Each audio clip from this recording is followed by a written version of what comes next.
Komputer merupakan perangkat yang saat ini banyak dipakai di kehidupan sehari-hari. Dengan adanya perangkat komputer, bisa digunakan sebagai membantu aktivitas manusia, sehingga memudahkan semua pekerjaan.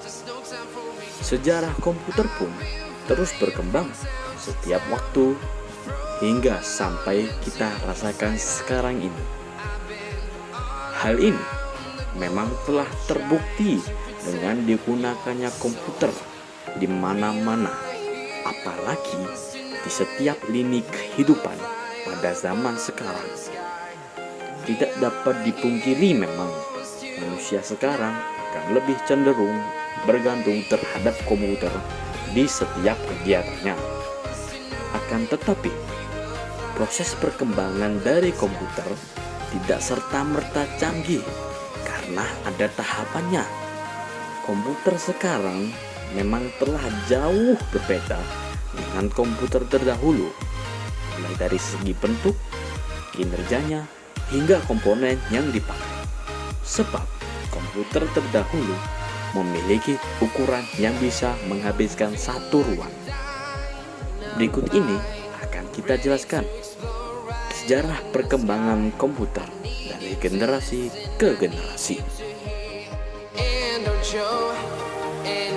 Komputer generasi pertama menggunakan tabung vakum 1946 hingga 1959. Tahun 1946 ialah tahun dibuatnya komputer generasi pertama dengan menggunakan tabung vakum sebagai komponen dasar pembuatannya.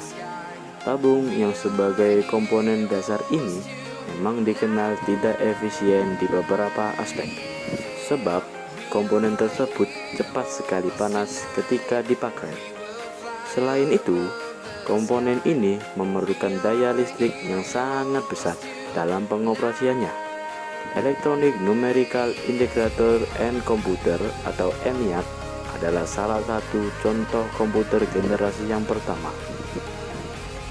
Untuk komputer generasi pertama diciptakan oleh J. Presper Eckert dan John Moseley di University of Pennsylvania.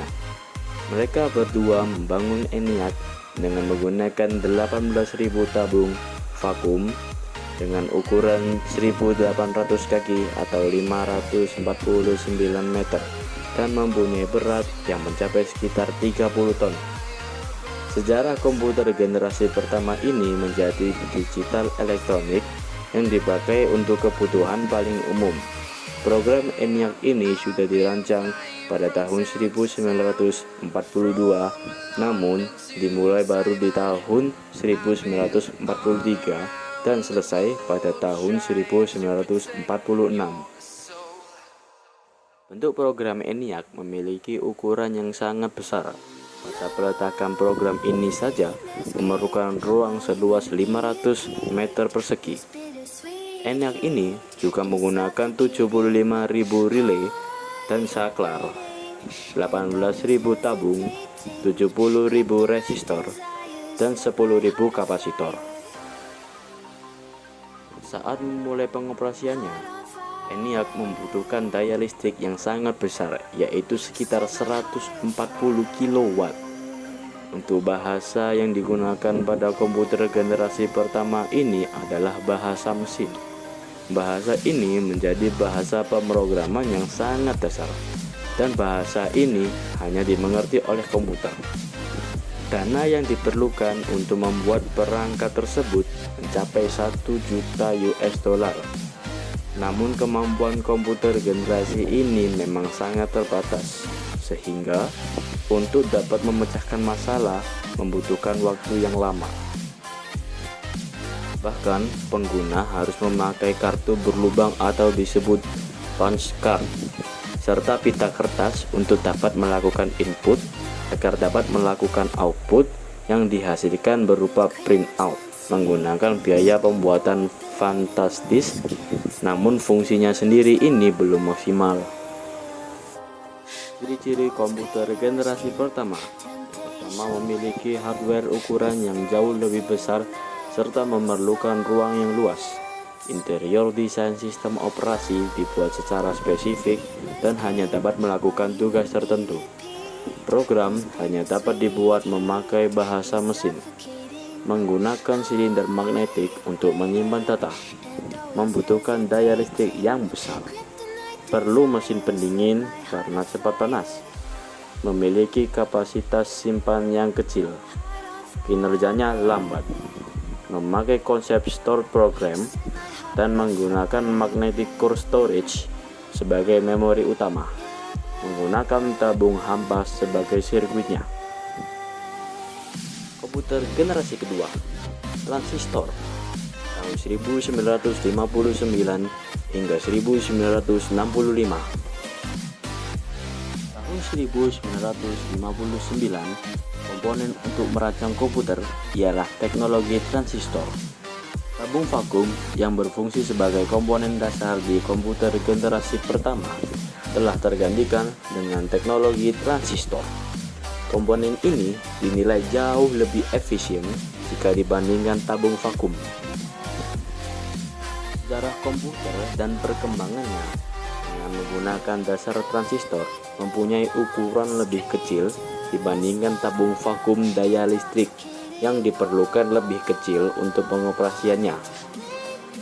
Biaya pembuatan komputer generasi kedua juga jauh lebih terjangkau dibanding menggunakan tabung vakum di generasi pertama. Untuk bahasa pemrograman juga telah dikembangkan. Jika pada generasi pertama menggunakan bahasa mesin, untuk generasi kedua ini digunakan bahasa assembly dan bahasa simbolik. Dengan menggunakan bahasa pemrograman tersebut, programmer dapat memberikan instruksi dengan kata-kata. Dengan ukuran yang jauh lebih kecil, komputer generasi kedua ini banyak digunakan di beberapa instansi seperti universitas, perusahaan, hingga pemerintah. Mesin yang pertama kali menggunakan teknologi ini ialah superkomputer. IBM juga telah membuat superkomputer dengan nama Prairie Ran dan Stretch, serta menjadikan komputer dengan nama LARC. Komputer ini dikembangkan di laboratorium menggunakan energi atom, dapat mengatasi berbagai data di mana kemampuan ini diperlukan oleh peneliti atom. Pada tahun 1965, hampir dari berbagai bisnis besar menggunakan komputer generasi kedua untuk memproses informasi dengan keuangan bisnis. Ciri-ciri komputer generasi kedua telah menggunakan operasi bahasa pemrograman tingkat tinggi Fortran dan COBOL. Kapasitas memori utama menggunakan magnetic core storage, menggunakan simpanan eksternal seperti magnetic tape dan magnetic disk, mampu memproses secara real time dan juga real sharing. Ukuran fisik jauh lebih kecil dibanding komputer di generasi pertama. Kinerjanya juga lebih cepat. Daya listriknya juga lebih kecil. Pemakaian program ini tidak lagi terpaku pada aplikasi bisnis, tapi juga pada aplikasi teknik. Komputer generasi ketiga, integrated circuit, 1965 sampai 1971. Generasi komputer ketiga dimulai pada tahun 1965, di mana pada masa itu komputer ini dibuat menggunakan integrated circuit. Teknologi ini menggeser fungsi transistor sebagai komponen. Namun, transistor masih tetap digunakan, akan tetapi ukurannya lebih diperkecil. Beberapa transistor yang berukuran kecil tersebut dimasukkan di IC bersama dengan transistor dan kapasitor. Komputer generasi ketiga ini menjadi komputer pertama yang dapat membuat operator berinteraksi menggunakan keyboard dan monitor dengan tampilan sistem operasi. Selain itu, komputer ini menghabiskan biaya yang lebih murah sehingga dapat dijangkau masyarakat umum. Komputer generasi ketiga merupakan perkembangan melalui tahap yang sangat pesat dari komputer terdahulu. Komputer generasi ketiga ini muncul pada era 1964 sampai 1970. Dalam penggunaannya, transistor membuat kinerja komputer cepat panas, sehingga komputer generasi kedua mulai ditinggalkan. Ciri-ciri komputer generasi ketiga: listrik yang digunakan lebih hemat, software akan lebih meningkat, harganya kian terjangkau, memori memiliki kapasitas yang lebih besar, kecepatan menggunakan IC sehingga kinerja komputer lebih cepat, memiliki kecepatan 10.000 kali lebih cepat dibanding generasi pertama. Komputer sudah dapat melakukan multiprocessing.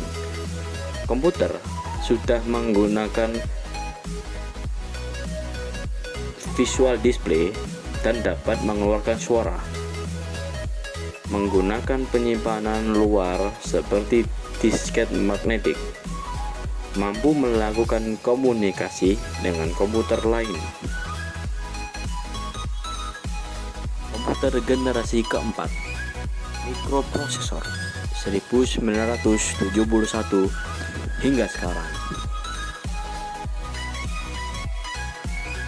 Komputer yang kita pakai pada saat ini merupakan komputer generasi keempat, di mana generasi keempat ini dibuat dengan menggunakan komponen dasar bernama mikroprosesor. Chip mikroprosesor memiliki ribuan transistor dan beberapa macam elemen sirkuit yang mana saling terhubung menjadi satu.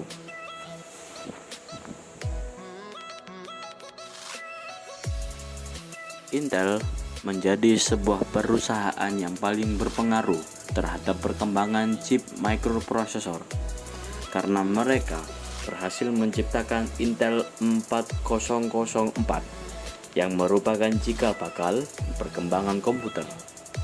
Perusahaan dari Intel berhasil menggantikan perangkat komputer yang memiliki ukuran yang besar menjadi sangat kecil sehingga membuatnya menjadi lebih efisien. Pada tahun 1971, IBM menciptakan komputer yang didesain khusus untuk kalangan rumahan, sedangkan Apple mempublikasikan Macintosh pertama kali pada tahun 1984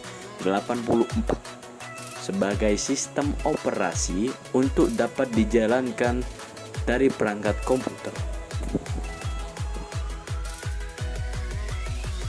Banyak sekali kemajuan pesat yang terjadi pada generasi keempat ini, seperti diciptakannya mouse, Graphical User Interface atau GUI, hingga komputer jinjing yang disebut sebagai laptop. Prosesor atau yang disebut CPU selalu mengalami perkembangan dari waktu ke waktu hingga sekarang.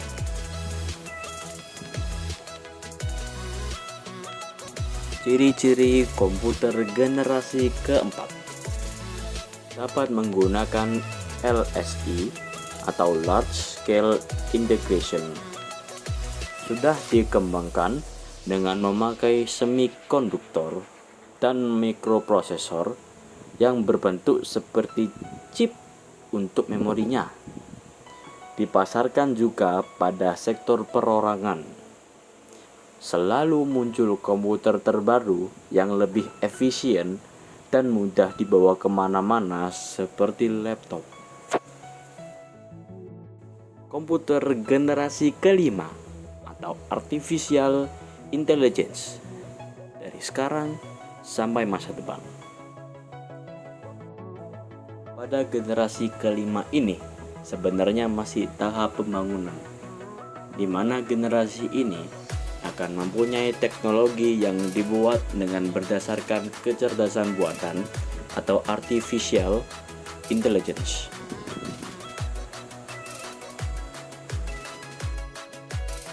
Pengembangan komputer generasi kelima ini bertujuan untuk dapat menghasilkan perangkat komputer yang dapat merespon menggunakan bahasa yang digunakan manusia. Tidak cukup sampai di situ, komputer generasi ini diharapkan dapat mempelajari lingkungan di sekitarnya serta dapat menyesuaikan diri sendiri. Ciri-ciri komputer generasi kelima. Komputer masih menggunakan teknologi LSI, namun akan mempunyai banyak perkembangan. Memiliki fitur yang terus berkembang setiap tahunnya. Semakin cepat dalam pemrosesan informasi. Komputer memiliki kemampuan untuk mendengar, berbicara, melihat, dan pastinya lebih canggih lagi. Bahkan dapat memberikan kesimpulan layaknya manusia. Sekian dari saya, bila ada kesalahan mohon dimaafkan. Sampai berjumpa di lain kesempatan.